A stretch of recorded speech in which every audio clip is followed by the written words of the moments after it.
It's pretty clear that woman cannot hear the word of God, because if she could, I'm pretty sure he'd be shouting, "Fuck you, Gloria," right in her ear. And yet, not only is everything you've seen so far legal, but the money people donate in response to it is tax-free. Because if you're registered as a religious non-profit, or especially a church, you are given broad exemptions over taxation and regulation.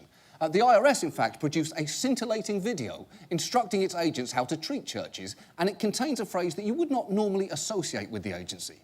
Hello, and welcome to Churches and Religious Organizations, Do's and Don'ts. For reasons as old as the United States, the tax laws and regulations that govern churches and religious organizations are purposely broad and sometimes a little vague. A little vague? Oh, they are underselling that, because the films of Christopher Nolan are a little vague.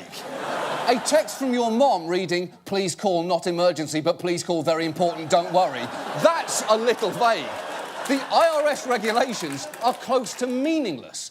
According to their tax codes, not only is the term church not specifically defined, they make no attempts to evaluate whether the content of a doctrine is religious, provided the beliefs are truly held and are not illegal. But truly held beliefs that are not illegal is almost every belief. Bros before hoes? That could be a religion. Red vines are better than Twizzlers? That could be a religion. If you believe the best movie ever made is Lady in the Water, then your name is M. Night Shyamalan, but congratulations, Mr. Shyamalan, that belief could be a religion. And being designated a church confers all sorts of benefits, like the parsonage allowance, which allows the Copelands to live in a $6.3 million house tax-exempt. This is their house. That is a parsonage, which only makes sense if by parsonage they mean house that looks like it cost the net worth of Big Bang Theory's Jim Parsons. We actually asked the IRS how many churches they've audited in recent years, and they did 1 in 2014 and just 2 in 2013. The odds of a church getting audited are basically the same as Gloria Copeland curing your fucking cancer. and when you can operate, here's the thing, when you can operate with so little oversight, it is amazing what you are able to do. Look at Robert Tilton. If you ever send him a donation, you cannot imagine what happens. And luckily, you don't have to imagine because, and we should probably come clean here, we have been involved in a correspondence with Robert Tilton's church for the last 7 months to try and find out what he tells people. So settle in, because this gets incredible.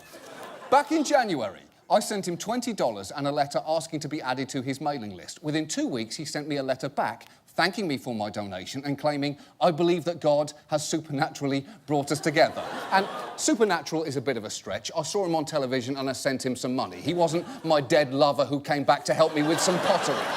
But soon afterwards, he sent me a second letter, and inside there was a $1 bill, which was exciting until I saw the inscription instructing me to send it back to him with your best prove God tithes or offering. That's right, I had to send the $1 back with an additional recommended offering of $37, which I did. So at this point, we're just 2 letters in, and already it's like having a pen pal who's in deep with some loan sharks. This correspondence continued back and forth like this until March, when he sent me 3 small packets of coloured oil that I was instructed to pour on letters and send back to him by specific dates, along with more money. So I